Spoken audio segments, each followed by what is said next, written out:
अस्सलाम वालेकुम दोस्तों, मैं तंजीम अहमद स्वागत करता हूं आपके अपनी यूट्यूब चैनल स्कॉलर फार्मेसी पर। आज की इस वीडियो में हम बात करने वाले हैं हॉस्पिटल एंड क्लिनिकल फार्मेसी के चैप्टर 13 पे। तो चैप्टर 13 की ये दूसरी वीडियो है। पहली वीडियो हम ऑलरेडी डिस्कस कर चुके हैं। तो पहली वीडियो एब्रीविएशन पे थी, दूसरी वीडियो हम फोकस करेंगे टर्मिनोलॉजीज़ पर। तो अगर चैनल पे आप नए हैं तो चैनल को सब्सक्राइब कर लीजिए ताकि आपको MCQs मिलते रहें। चलिए स्टार्ट करते हैं। तो चैप्टर 13 में जैसा कि पता है कि हमें टर्मिनोलॉजी और एब्रीविएशन के बारे में स्टडी करनी होती है। तो आज हम इस वीडियो में टर्मिनोलॉजीज़ पे फोकस करेंगे। तो पहला क्वेश्चन है, dosage form meant for oral administration except. जो ओरल एडमिनिस्ट्रेट कराई जाती है डोजेज फॉर्म, ऑप्शन में से कौन सा नहीं है? ऑप्शंस हैं टैबलेट, कैप्सूल, क्रीम, सिरप। तो correct option C, cream. Cream क्या है? ये टॉपिक एप्लीकेशंस होते हैं और टॉपिकली ये अप्लाई किए जाते हैं। यहाँ पे टैबलेट, कैप्सूल और सिरप ये ओरली एडमिनिस्ट्रेड कराए जाते हैं। Question 2, dosage forms meant for body cavities. Body cavity में कौन सी डोजेज फॉर्म इंसर्ट कराई जाती है? ऑप्शंस हैं suppositories, vaginal tablet, pessaries, all of the above. तो correct option D, all of the above. ये तीनों क्या हैं? जो बॉडी की कैविटीज़ होती हैं उसमें इंसर्ट कराई जाती हैं डिफरेंट पर्पस पे। Question 3, an agent that causes widening of the air passages by relaxing bronchial smooth muscle. ऐसी ड्रग या ऐसा एजेंट जो ब्रोंकियल स्मूथ मसल को क्या करते हैं? डायलेट कर देते हैं ताकि एयर आसानी से पास हो सके। ऑप्शंस हैं bronchoconstrictor, bronchitis, bronchodilator, none. तो correct option C, bronchodilator. Bronchodilator क्या करती है? जो हमारी ब्रोंकियल की स्मूथ मसल होती है उसको क्या करता है? डायलेट कर देता है। वहीं पे ब्रोंको कंस्ट्रिक्टर क्या करता है? कॉन्स्ट्रिक्ट कर देता है, मतलब कि उसको पतला कर देता है। Question 4, a drug that relieves spasm of smooth muscle. Smooth muscle के स्पाज्म को ऐसी ड्रग जो रिलीफ देती हो। ऑप्शंस हैं antiseptic, achlorhydria, antipyretic, antispasmodic. Correct option D, antispasmodic. ये ड्रग क्या करती है? जो कांटेक्ट हो रही है स्मूथ मसल उसको क्या करता है? रिलैक्स कर देता है, रिलीफ देता है स्पाज्म से। Question 5, a drug that inhibits some of the effects of histamine in the body, in particular its role in allergic reactions known as। ऐसी ड्रग जो हिस्टामिन की एक्टिविटी को इनहिबिट कर देती है कहलाती है। हिस्टामिन क्या करता है? एलर्जी कॉज करता है। हिस्टामिन जब भी रिलीज़ होता है, ये मास सेल से रिलीज़ होते हैं और जब ये रिलीज़ होते हैं तो ये एलर्जी फॉर्म करते हैं। तो वो ड्रग क्या करती है? उसको इनहिबिट कर देती है। तो ऐसी ड्रग को क्या कहते हैं? ऑप्शंस हैं anticonvulsant, anthelmintic, anticoagulants, antihistamine. Correct option D, antihistamine. ऐसी ड्रग जो हिस्टामिन के एक्शन को इनहिबिट कर दे उसे कहते हैं antihistamine. Question 6, which one is correct for dysentery. ऑप्शन में से कौन सा है जो डिसेंट्री के लिए करेक्ट है? ऑप्शंस हैं a condition in which the action of swallowing is either difficult, painful और difficult menstruation, an infection of the intestinal tract causing severe diarrhea with blood and mucus and colic pain, none of these। तो correct option C, an infection of intestinal tract causing severe diarrhea with blood and mucus and colic pain। Dysentery में क्या होता है? ये intestinal tract में infection cause हो जाता है जिसकी वजह से पेशेंट को डायरिया और डायरिया के साथ साथ क्या है? ब्लड भी आना शुरू हो जाता है और पेन भी होता है। Question 7, the process of elimination ineffective microorganisms from contaminated instruments, clothing or surrounded by using physical means or chemicals।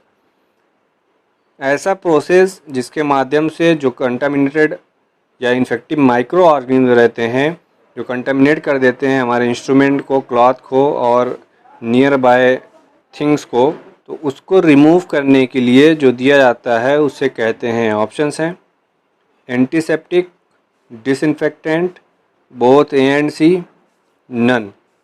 तो करेक्ट ऑप्शन सी, डिसइंफेक्टेंट।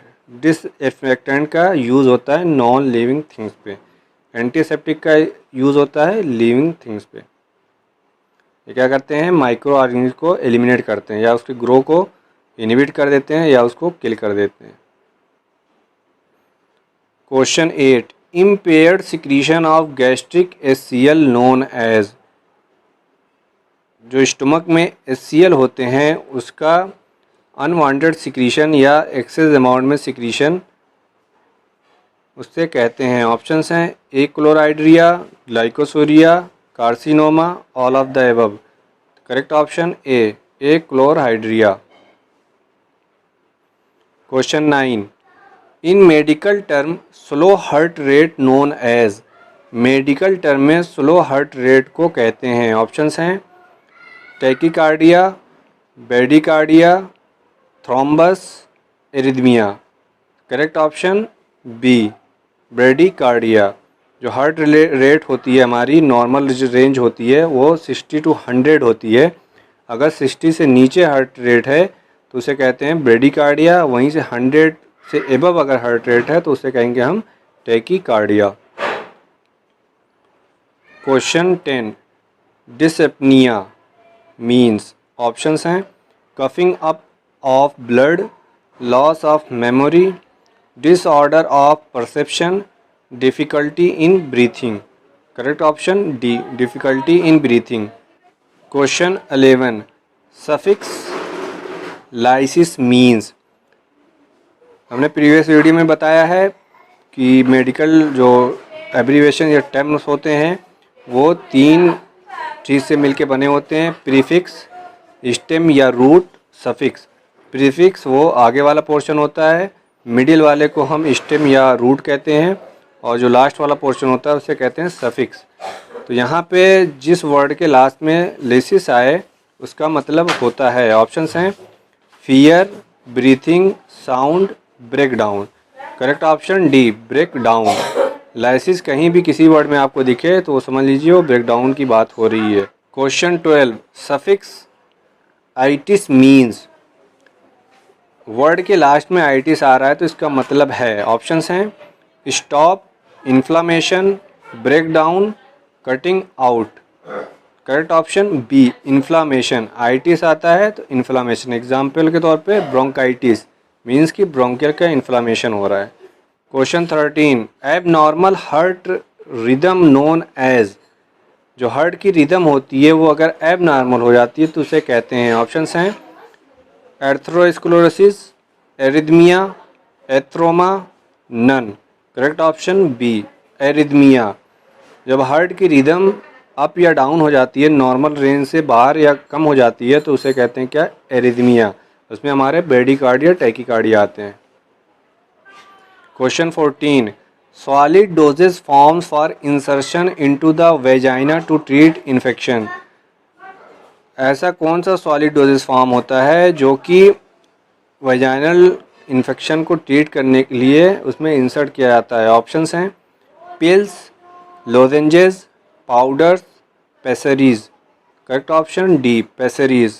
पेसरीज है जो सॉलिड डोजेस फॉर्म होता है वेजाइनल इन्फेक्शन को ट्रीट करने के लिए दिया जाता है।